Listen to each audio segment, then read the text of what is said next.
Hi, I'm Kendall with Discount Ready Products. This is my wife Ginger, and today we're here to showcase an awesome product that we didn't know was so awesome until the other day when we were doing the first take of this video. We lost the camera in the middle of our shoot, and we'd already prepared half the meal, so we went ahead and ate it, and I'm pretty glad we did, because this beef is, I gotta tell you people, about the best tasting meat that I've ever tasted. It is absolutely unbelievably good. And this is food storage. I mean, really, believe it or not, this stuff has a 15-year shelf life. This Survival Cave beef is slow cooked in the can, packed with only meat. There's no additives, fillers, nothing. It's only meat in the can, slow cooked at 240 degrees. So what you have is only the beef in the can. They do put a touch of salt in just for tenderizing, just 8%. This is really, really good stuff. We opened this can up, and like I said, this is our second attempt at doing this video because we lost the camera. We fixed the problem, but we made stroganoff the other night, and the camera went out in the middle of it. However, we ate the meal, and people, we made this completely from our food storage. Everything here is from our own home food storage, including the Survival Cave beef. It is good stuff. It really is that good. You gotta get some. So I'm gonna give this over to Ginger, and I think she's gonna make, what are you making? I'm gonna make beef stew tonight. Beef stew tonight. With a few alternatives. Being that we did make stroganoff the other night, I'm making half recipes so we can make the most out of the recipes to show demonstration wise. So I've already got a can of this open, and it's right here. It's about a half a can in here, because we use the other half, like we said, for other meal. Right. Now basically, what you would do normally making beef stew is you would brown your stew meat and the seasonings and different such in the pan first, and then you would take it out and saute your onions and celery and carrots. Onions and celery and stuff. But the meat is already cooked, so what I'm going to do is I'm going to go ahead and put it in my pan as it is. Then I'm going to add my carrots. These were freeze-dried carrots. I'm going to put those in there. They're already rehydrated because I wanted to save time with our video. So basically, we just took this stuff out of our food storage and rehydrated it before we started shooting. Otherwise, this thing would be 15 minutes forever longer than it's supposed to be. Right. I'm going to put my peas in there. Got my corn. All of this has already been rehydrated. Got my onions. These are rehydrated onions. Celery. Not so much celery. If you like celery, put more in there. I don't care so much for celery. It does give a nice flavoring, so I do put some. But if you want more, basically all this is up to your preference. If you want more seasoning, more flavor from certain things, you put them, all right? Then what I'm going to do is I'm going to go ahead and add my beef broth. And you'll have this in your can, and it has a nice long shelf life itself, okay? I'm going to stir this around just to mix my vegetables up a little bit. I do have potatoes here that I'm going to add. I want to offer you an alternative in case you wanted to use something different. This is some pasta that you can add also. One or the other. I wouldn't add both. Kendall doesn't like pasta, so I'm not going to do it. That's why. So I've got my rehydrated potatoes right here. All right.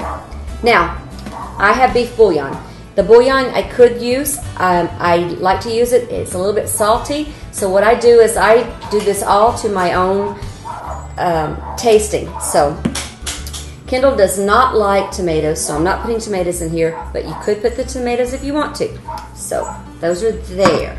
Now, I'm not going to add any salt, but I am going to put thyme in here. And then what I do, like I said, is I put everything to my own taste. So a little bit of thyme. I would say equivalent to maybe a 1/4 teaspoon. I put black pepper. And like I said, I'm going to simmer this, boil this, and then simmer it for about 30 to 45 minutes. I'm going to be tasting this in between the times, and then I add as I go because I'm just not one of those people that just knows measurements. So anyway, this is crushed red peppers. I'm going to put some of that in there to give it a little bit of zing. And I have a sprig of my own rosemary plant that I have grow outside, and this is fresh rosemary. and it smells delicious. And so I'm going to put a few sprigs of it in there.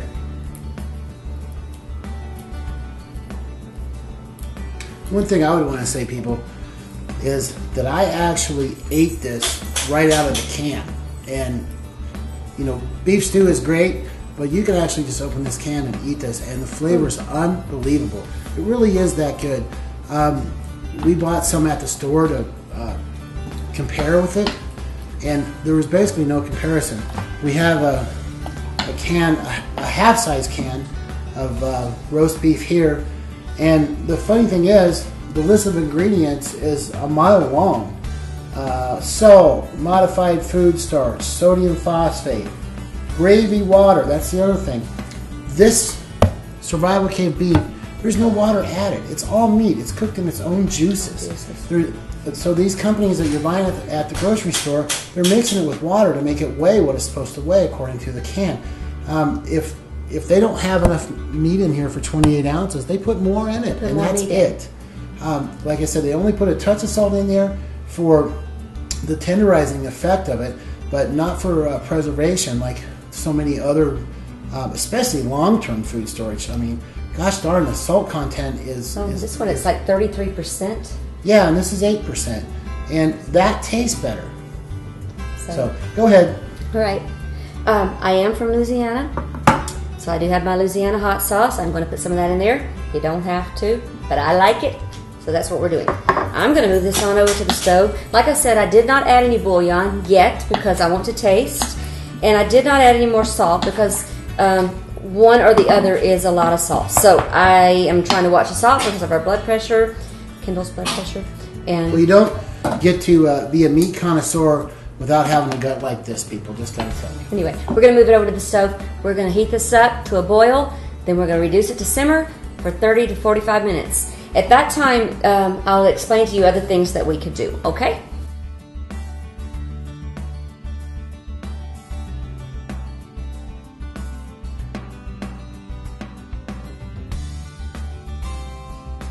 All right, we're back, everybody. It's been about 30 minutes. Ginger's been boiling the beef stew or simmering, boiling, simmering. I don't know. I'm not the cook in the house. Anyway, she has simmered the beef stew, and we're ready to take the taste test. We already know it's going to be great because we had stroganoff the other night. But let's take a look, Ginger. See what you got. All right, then. I'm going to turn it off. Take note that if you want mushrooms in your stew, you would have added them 10 to 15 minutes before your simmering process was done. The peas, that also the same way. Would anybody ever want mushrooms in their stew? I can't figure that out. Sorry, we don't like mushrooms. I've added the potatoes already and a bay leaf also. So what we're going to do now is I'm going to show you how beautiful this stew is. I can't even wait to taste of it. So here we are. Here we are. Evidently I'm in the way. Yes, you are. Get that bay leaf out of there. We don't want to eat a bay leaf. All right, Kendall, the taste test is going to be yours. All right. There we go. Like I said, we already know it's going to be great. Wow, it's like really steaming.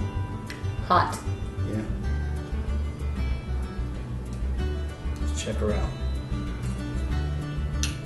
Really hot. Hot. But really excellent. And really hot.